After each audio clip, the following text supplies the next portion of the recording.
Hello everybody, how are you?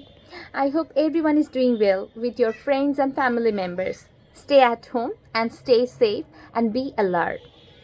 Today I'd like to talk about history of English literature. As you know about the course we have already discussed in our online class. So I will try to give some summarization of your course. Let's talk about it. First of all, I'd like to mention that before starting the literature of English, that means the history did not start at its own.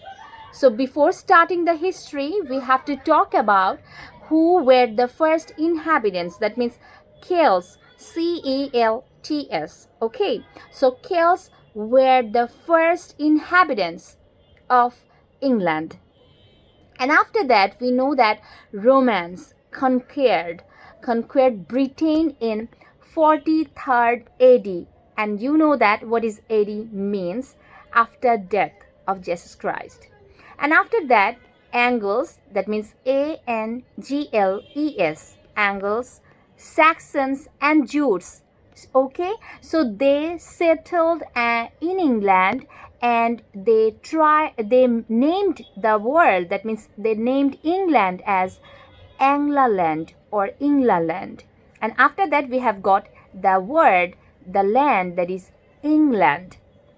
And most of the cases at that period, that means Old English or Anglo-Saxon period, that was called if the people wants to be civilized, that means civilization was also involved in conversion of Christianity.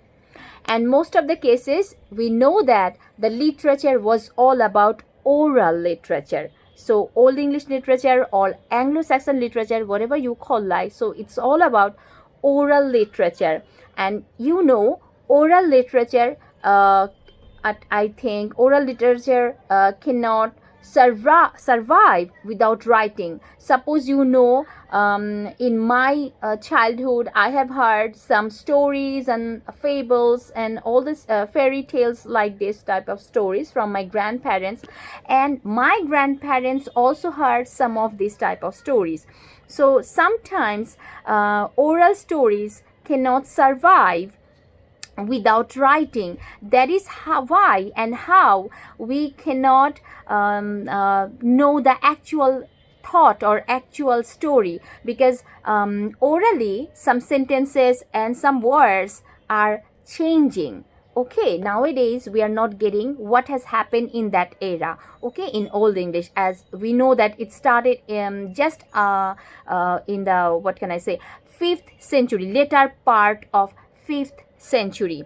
And as we know that it's already surrounded by 450, okay, 450 to 1066. And after that we are getting another world that is Middle Age, okay, or medieval period.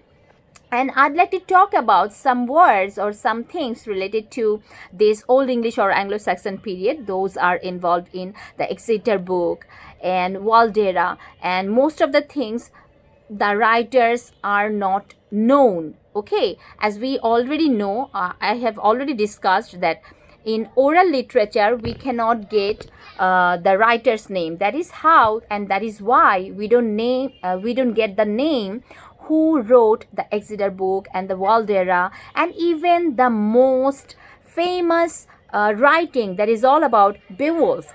It's an epic. It's more than 3,000 lines, but we don't know who is the writer. And some contribution, I'd like to mention that Caedmon's hymns, okay, 9 lines, Caedmon's hymns, and the Cynewulf, they are the writers. Their writings are very important in Old English literature. And someone write, as I have already mentioned, Caedmon, who was famous for his historical writing. And Cynewulf was also famous for his mythical writing. And none other than, I'd like to mention, Bede.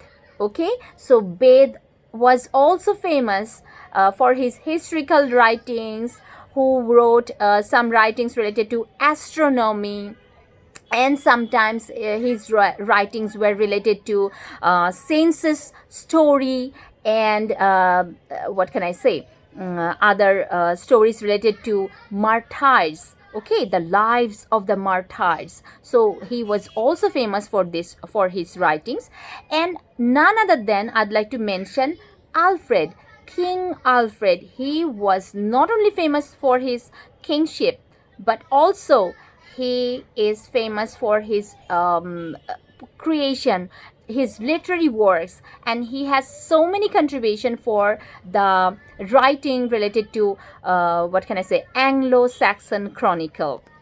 Okay, so try to mention these things when you are going to write Anglo-Saxon chronicle or Anglo-Saxon period, or whatever you call, like as I have already mentioned, old English literature. So these are all about how did it start, when did it start, and who were the inhabitants. As I have already mentioned, that England did not start with its own.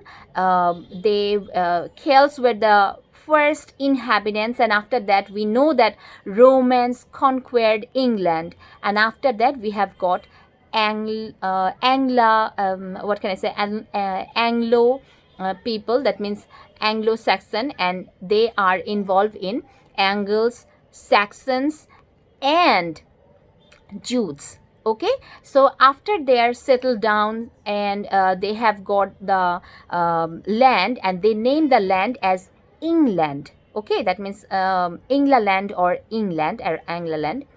And England got some civilization. That means they thought that at that time, Old English literature, they thought that civilization means they have to make some conversion of Christianity, and after that they will get civilization.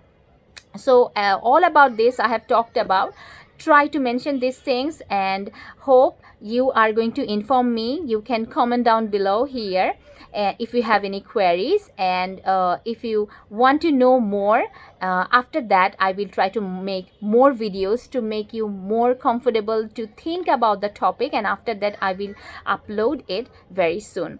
Take care everybody, stay home, stay safe, and stay alert.